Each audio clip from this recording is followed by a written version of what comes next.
Ano pa rin. Kahit mahirap tayo mag-aaral pa rin ako ng maayos po.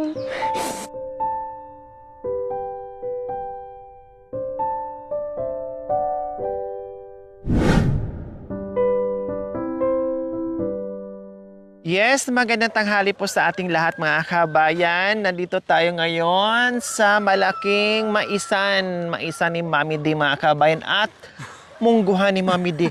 Grabe, napakalawak naman ng maisan Mami D. Oh, Opo. ilang Saka, ektarya ito mga kabayan. Napakalawak Opo, na ang maisan dami. mga kabayan. At napakalawak din na mungguhan. opo. Ayan. O, napitasan na ito siguro mga kabayan, no? Kasi kunti-kunti na lang Opo. yung mga lumalabas. Napitasan na, ayan no, mamidi, ang lalaki pa naman ng butil, Opo. oh. Bago pitasan kasi yan, anak ko.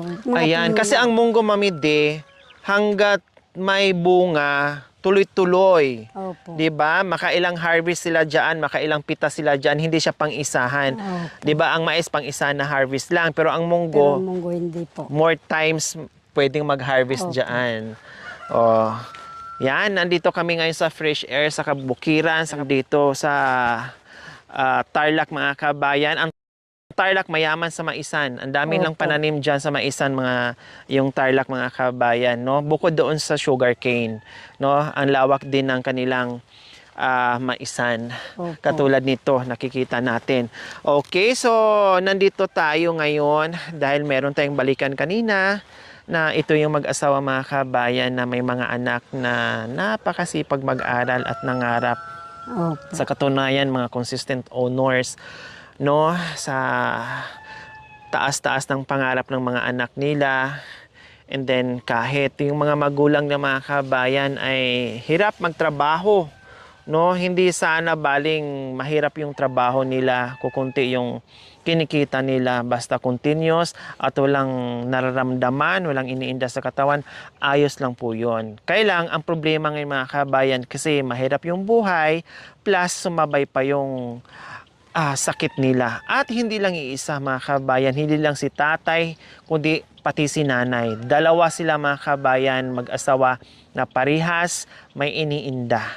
Ito yung napakahirap kasi may mga bata na nag-aaral, no, may mga batang umaasa, sinabayan pa. Masisipag yung mga magulang mga kabayan. Kaya lang hindi talaga makapagtrabaho ng maayos, ng mabigat, ng as in trabaho talaga doble kayod kasi nga doon sa iniinda nila. Bagamat ganun man nangyari sa buhay ng mga kabayan pero patuloy hindi nawawalan ng pag-asa, gumagawa pa silang paraan kahit papaano ay continuous yung kanilang pagsuporta sa mga anak at lalong-lalo na doon sa mga anak niya na nag-aaral na matatalino at matatayog ang mga pangarap. Kaya sila po yung ating babalikan ngayon, si Ate Susan na may malaking greater dito sa League mga kabayan.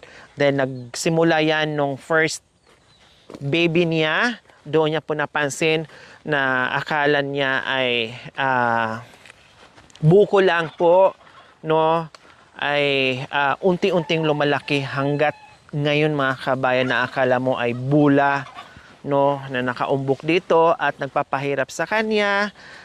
Iyon ang nagiging sagabal sa pagtatrabaho. Naglalaba po siya mga kabayan, labandera, no, yun po yung kanyang trabaho.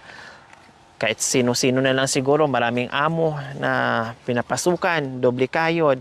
And then, syempre, pag mga ganyan, natitrigger kasi mabibigat yung trabaho. So ngayon, kahit paano merong tumanggap sa kanya at nakaintindi sa kanyang kalagayan, nabigyan siya ng medyo magaan-gaan na trabaho. No? Pero hindi sapat. No? Hindi sapat. Si Mr. naman, gumagawa din ng paraan na kahit meron ding iniindas, pero gumagawa pa rin siya ng paraan. Sila po yung ating bisitahin ngayon. Kaya tara, pumunta tayo sa bahay mga kabayan, kailang wala sila at sabi ay nandito sa bukid. So titingnan natin kung ano ba talaga yung extra income nila, anong ginagawa nila ngayon. Hello! Good afternoon!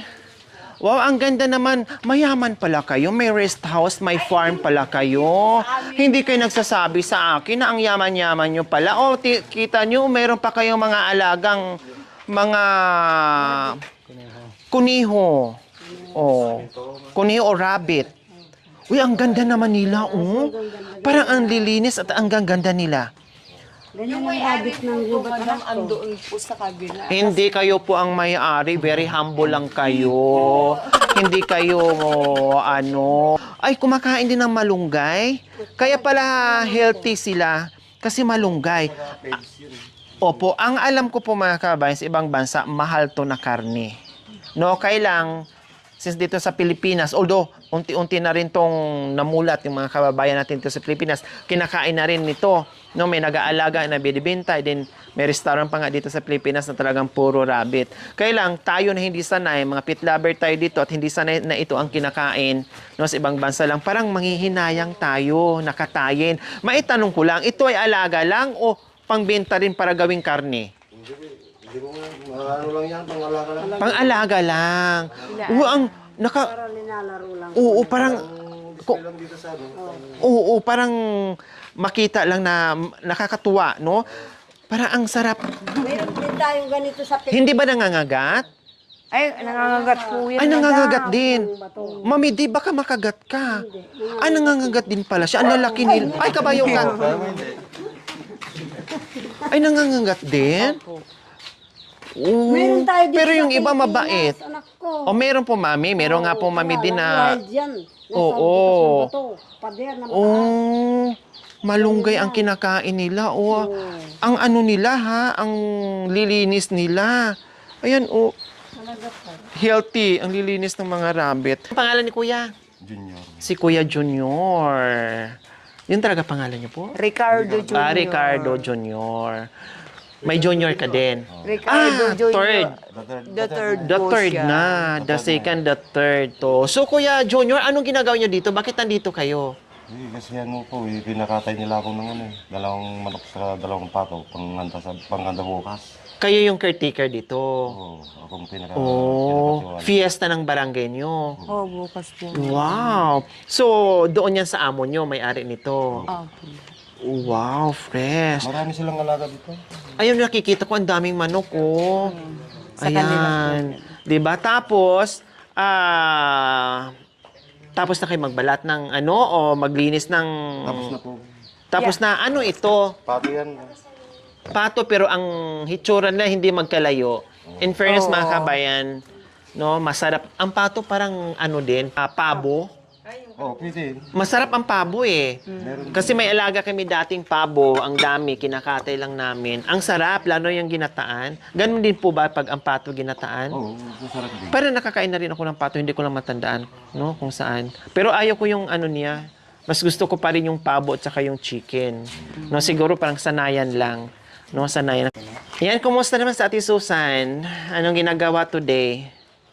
May work po ako doon ngayon. Pero nagpaalam naman po ako. Sabi siguro na may-ari, lagi na lang kayo nagpaalam. Hindi, mabait naman sila. Araw-araw may bisita ka, araw-araw ka rin nagpapaalam. Sige, magpapaalam ka na rin sa akin.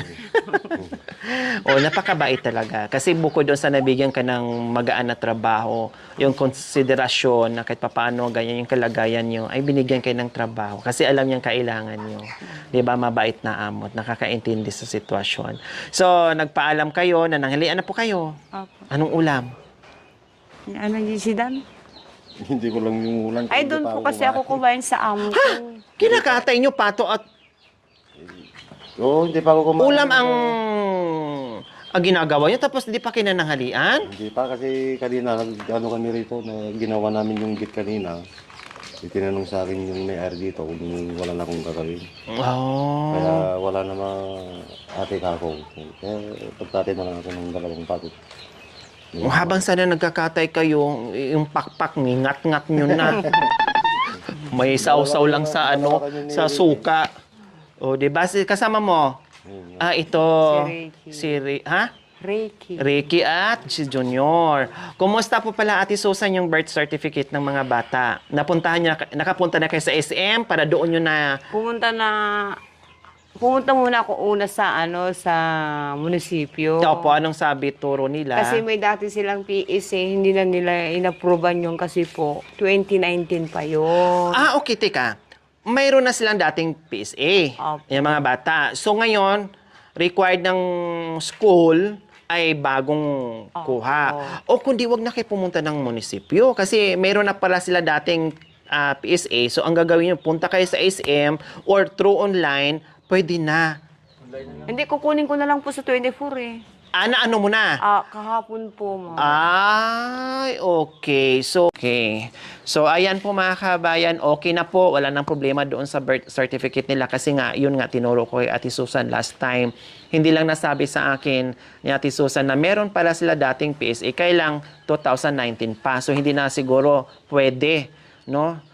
Na yung luma, nangailangan siguro ng bago, yung latest. So, okay, at least na-proceed ni Ate Susan at nakuha na itong mga bata. Hindi na magiging sagabal sa kanila.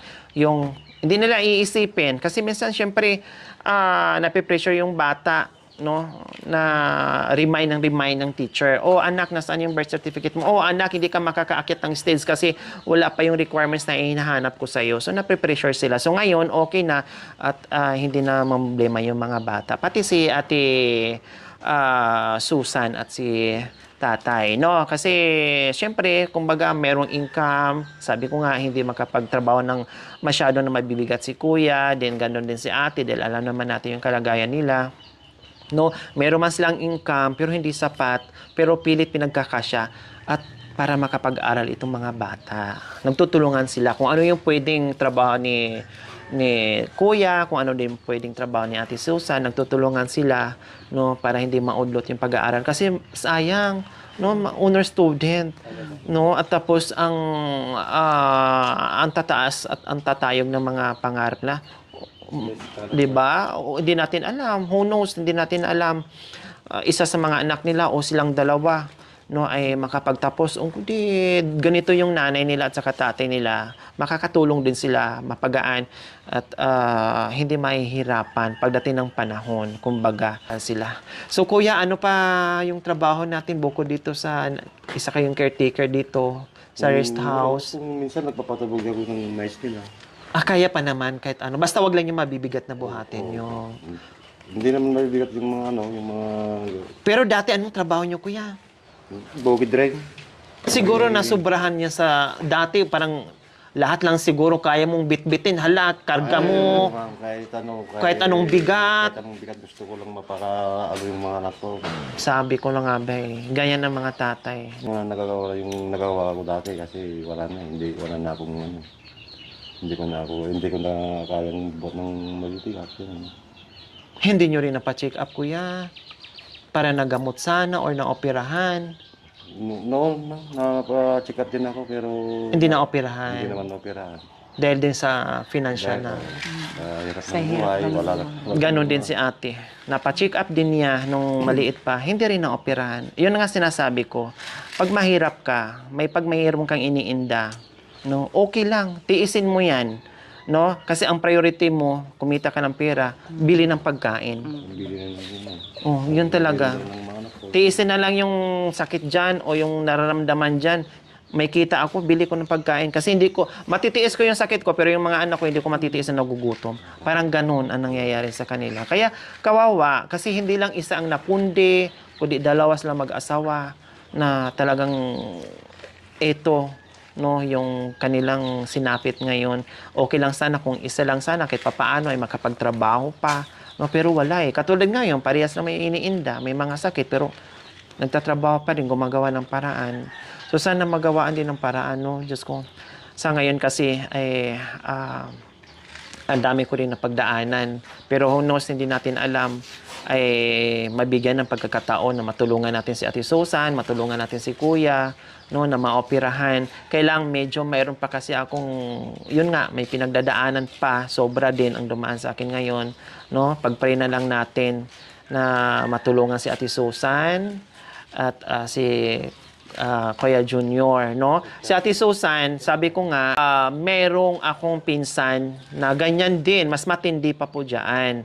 Pero awa ng Diyos, no, natanggal at tumaba ngayon. Hindi ko alam sa case, kasi depende, case to case yun, depende, no? Hindi ko alam kay Ate Susan kung kaya pang operahan. Kasi matagal na panahon na hindi na nakabalik si Ate Susan, hindi niya alam kung anong nangyayari na dyan. Kasi si Cha, no? Si Cha, tinulungan ko rin, nag-akyat ng Baguio yan. Kasi sa kanya naman, akala mo maliit kasi paloob. Paloob naman sa kanya, Ate Susan. Sa'yo palabas, sa kanya paloob. Delikado po yun. Oo, kung hindi nadali yun ni Cha, kasi pinupush ko si Cha na paoperahan. Sabi niya, maliit pa naman, di pa naman masyadong halata, pero toxic atang tawag doon pagpaloob. So, pinush ko, Cha, magpa-opera ka na. Ayun, na-operahan, dinala nga namin sa Baguio. Ako din nagbantay noon. No, ako nag-asikaso ni Cha. Tapos, ayun, natanggal. Tapos, malaki din ako nalaman sa kanya. 7 hours siya sa operating room. No, sa OR, ano siya. Ang laki din nakuha. Nakadalawa pa ngayon nakadalawang opera pa yun kasi parang meron pa atang something na iwan chucho. Hindi ko alam, ganun. Tapos, ito sa kanya, hindi ko alam. Kasi super laki na, no, kung anong magiging komplikasyon o kaya pang operahan or kaya pa sa gamot, ganyan, hindi ko talaga alam. Wala akong idea. No, ang doktor ang makapagsabi dyan. Kaya much better na mapacheck up sana as soon as possible kung ano pa ang dapat dyan. Kailang maraming pagdadaanan bago ang lahat. Ang dami. Hindi yan punta ka lang doon sa hospital and then ganun na. Hindi po. Ang dami pa po yung procedure na gagawin, mga laboratories na gagawin. Ganon din kay kuya. No? Ilang taon na po yan, kuya? 7 years na. Tagal na rin. Tapos sa inyo, 15 years. 15 years dala-dala ni Ate Susan. 7 years naman na iniinda ni Kuya Junior. Diyos ko. No, hindi natin kasi. Okay, ganun pa man mga kabayan. Nandito nga tayo sa bukid. Sinundo natin sila. No? At maganda nga mga kabayan, nakapunta tayo dito. Kahit paano, ay nakita din natin si Kuya Junior. Saan ka ba nung pumunta kami doon sa inyo? Ay, nandito ako sa Sa Kubo. Kubo. Oo, kaya pala hindi kita nakita doon. So, napunta natin, no, nakakita pa ako ng nahipo ko pa. No, napapanood ko lang. Ngayon, ang lambot pala ng ng balat nila. At saka ang lilinis, nakakatuwa, parang ang sarap hawakan. Yun nga lang, baka makagat tayo. No, ang lilinis nila. Oh, may tubig na rin pala sila dyan. May tubig po sila. Ganyan din. Tinan Doon yung mo. tubig nila. Parang gusto ko rin Sinisip-sip nila mag-alaga. yan. Sinisip-sip. Alam din nila na tubig. Parang didi na, no. Ang cute naman. Ganyan po ma'am. Tignan nyo, sisip-sipin nyo. Tingin mo sa kanila, parang maamo, yung hindi marunong mangagat, yung pala nangangagat siya. Nangangagat po yan. Paano pag nagpaligo, isa-isa kukunin? Or buhusan lang ng tubig? Buhusan na lang ng tubig. Hindi mo nahawakan, kuya? Hindi na. Siguro hindi rin sila sanay sa na hinahawakan, kaya nangangagat sila. Ngayon, naasikaso na ni Mama. Continue na sa pag-aaral. Hindi mo na problemahin yun ha. Bahala na si Mama doon. Basta ang problemahin mo, anak, is yung pag-aaral mo. Bahala na si Mama doon sa requirements na hinahanap ng teacher mo ha. Para hindi magiging sagabal doon sa pag-aaral mo. Ganon din ikaw, anak ko ha.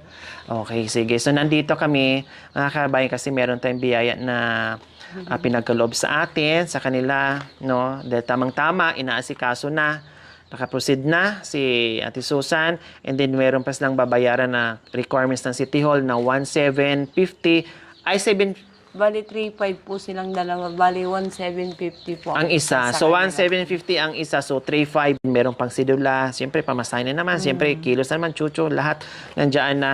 So, tamang-tama po mga kabayan kasi meron tayong buti na sponsor na nagpapabot po sa atin. Ay malaking tulong to para matapos na. No, para matapos na yung birth certificate ng mga bata. Ngayon, nagpadala yung ating buting sponsor. Ate D from Melbourne, nagpadala po ng 5,000 para dito sa pamilya ni Ate Susan and Kuya Junior, para sa mga anak, para sa mga birth certificate ng mga bata. No? 8,000 po actually yung pinadala. Kailang yung 3,000 para doon sa team at para doon sa sakyan natin na ginagawa sa nung na-aksidente tayo. Maraming salamat, malaking tulong.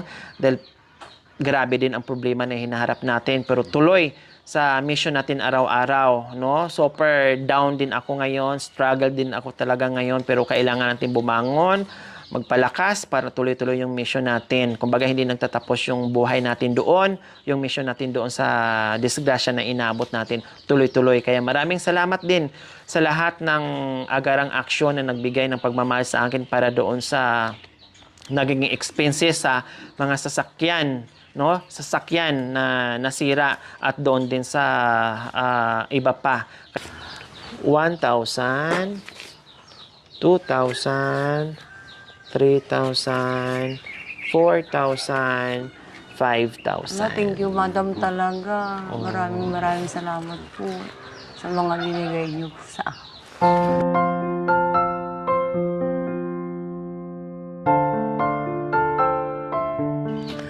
Kasi andyan po kayo tumutulong sa akin.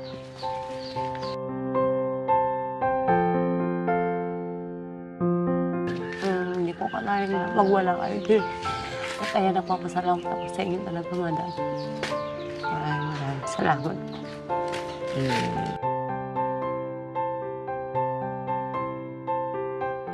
Maraming salamat po, Ate D po, sa binigay niyong pera. Maraming salamat po talaga. Oh, di ba? Kanina kausap ko si Ate D, witness si Mami D, no? Ay umiiyak sa akin, no? First time namin mag-video call, matagal na nating manunood, no? Tumawag sa akin kanina dahil first time magpadala sa atin, tama yung ginawa niya. Kahit lahat naman, no, sinasabihan ko pag mga first time, mas maigi na video call muna tayo, makita nyo muna ako or mabusisan nyo ako para safe yung pinapadala nyo dahil ang dami ngayon nangyayari. Dami naman lumaganap yung mga scammer ngayon. Kaya para safe kayo sa mga first timer na magpapadala sa akin, no, ay video call muna kayo sa akin para tiyak kayo yung pinapadala yung tao ay yun kaysa mapunta doon sa mga scammer, no, na masayang yung pera. So, habang kausap ko kanina si Ate D, umiiyak, Mami D, tama, umiiyak, naaawa sa sitwasyon din nila, no, na mag-asawa at yung mga bata ay porsigido sa pag-aaral. Sabi nga niya, Diyos ko, kung mayamanan talaga daw siya, talagang tutulungan niya si Ate Susan magpa-opera, pati si Kuya Junior magpa-opera kasi malayo pa ang lalakbay ng mga bata eh. No, yung pag-aaral nila. Anong grade mo, anak ko? Grade 4 pa ikaw, anak ko? Grade 6. Malayo pa ang lalakbayin. Kailangan talaga ang papa at nanay na magtrabaho talaga doble kahit para matustusan yung pag-aaral nila. Ang tataas pa ng mga pangarap. So yun, habang umiiyak yung sponsor na si Ate D from Melbourne, umiiyak, no, makitaan mo talaga nandoon yung gininto ang puso, yung gustong tumulong para dito sa kanila. So sa ngayon, pray lang natin, no, ay marami pa tayong mga buting sponsor na bigla-bigla na lang darating sa atin na biyaya na kahit papaano ay matulungan natin. Basta sa ngayon ay sabi ni Ate D from Melbourne ay panggastos doon sa birth certificate para hindi na mamoblema yung mga bata, pati kayo, no, ay hindi na mag-iisip kung saan naman kukuha ng panggastos. Dapat galingan nila mag-aral. Huwag silang para din sa kanila. Tama. Para maano yung gusto nilang maabot. Tama. Pagdating ng panahon. O kaya naman, Kuya Junior, masaya ba sa pagkikita natin ngayon? Masaya lang kasi hindi na tayo tayo. Kung wala kayo lang, wala talagang hindi ko makukuha talaga yung mga birth certificate ng mga anak ko eh. Kasi kung talagang wala. Minsan minsan tinatawag nila akong mag-ano ng bukid. Maghapon ko lang, dalawang turete ka nun. Kung minsan wala naman siyang trabaho, ako lang may trabaho, kaya pinakasya ko doon lang yung turete ka. Kung ano yung may bili, yun ang pakakasya ka. Maraming salamat sa iyo, ma'am. Hindi lang sa iyo, wala na akong magagawa. Maraming salamat po, Ate D. God bless. Anong minsan mo kay Papa at kay Mama, kahit ganyan, may mga kalagayan sila na ganyan, pero patuloy pa rin sa pagmamahal sa inyo para lang makapag-aral kayo, anak. Minsan mo kay Papa at kay Mama. Maraming salamat po man na pinag-aral mo po kami ng mabuti. Ayan. Maraming salamat din po Papa na pinag-aral mo po kami ng dalawa na din ko po mabuti. Ngayon, Ricky, na nakikita mo si mama na mayroong ganyan, tsaka si papa, anong nasa isip mo? Naawa ka ba sa kanila? Opo. Bakit? Kasi po may sakit po silang dalawa.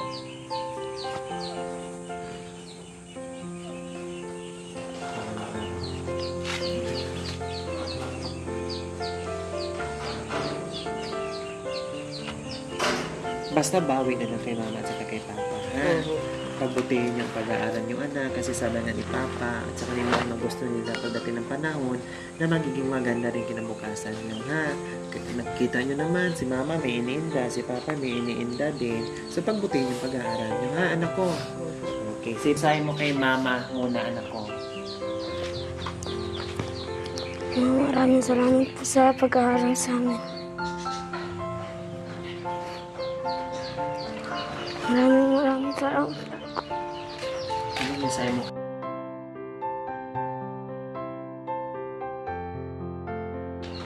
Kahit mahirap tayong mag-aaral, pa rin ako na maayos po. Ito ko, maiyak na rin. Kapag mga bata talagang madaling, makurot yung puso mo. Kasi, may mga sakit sila mga kabayan, tapos yung pag-aaral nila is, nangarap sila kumbaga, no, yung hirap ay hindi ininda ng mga magulang, tuloy pa rin yung laban. Kasi, buti nga si Ate Susan, grabe yung fighting spirit niya, no, ang lakas ng loob niya. At saka si Kuya, hindi biro po yung hinaharap nila ngayong parehas na dalawas lang may sakit and then may mga anak nag-aaral. Kaya hindi ko mapigilan din na mapaiyak o tumulo yung luha ko. Kasi siyempre nag-aaral din ako. Although hindi ko naranasan yung ganitong sistema. Pero nakikita ko sa mga kaklase ko, nakikita ko sa mga estudyante na super hirap noon na nag-aaral sila. Kasi hindi ko man naranasan yung sobrang hirap, middle class lang. Ako, yung mga magulang ko kahit papaano ay nakapag-aral kami, kahit papaano hindi hirap yung mga magulang ko, kayang tustusan yung pag-aaral namin, no? Sa amin na nga lang yung problema na medyo hindi masipag mag-aral. Pero ganun pa man, mga kabayan tulad nila, swerte nga, no? Hindi talaga pare-parehas ang sitwasyon na binibigay sa atin ng Panginoon. Meron talagang pagsubok na kailangan mong labanan. Kasi nga minsan binibigay yan ni Lord yung mga pagsubok na yan kasi alam ni Lord na kaya mo. So ngayon, yung mga bata, mga kabayan, ayan nakita, alam nila. Kailang minsan kasi yung mga bata ay siyempre hindi nasa stage pa sila na talagang bata pa, ika nga. Ngayon ay napaiyak, no? Siguro ngayon lang nakikita ng mga magulang na express ng mga bata yung pagmamahal o yung awa dito sa kanilang tatay sa sitwasyon at nanay nila. Mahal mo ba si Papa at si Mama? Okay, so maraming salamat po muli, Ate D from Melbourne sa biyayang pinagkaloob niyo po sa kanila. Sabi nga ni tatay kanina, hindi namin makakaya yan, no, mag-asikaso dahil buti kung puntahan lang doon, asikasuhin mo lang, pirmahan mo lang, kailangan mo rin ng pera, pamasahe pa lang, wala na, diba? So maraming salamat po muli sa inyong ginito ang puso. Naway pagpalain po tayo ng Panginoong Diyos araw-araw, naway ibigyan po tayo ng kalakasan ng katawan sa araw-araw, naway ibigyan po tayo ng mahabang buhay pang sa ganon, marami pa tayong matulungan na gaya nila. So mga kabayan, huwag niyo pong kalimutan, pakishare, subscribe sa aking YouTube channel, Lori Aquino Talita. Maraming salamat po, gabi sa sol. Bye!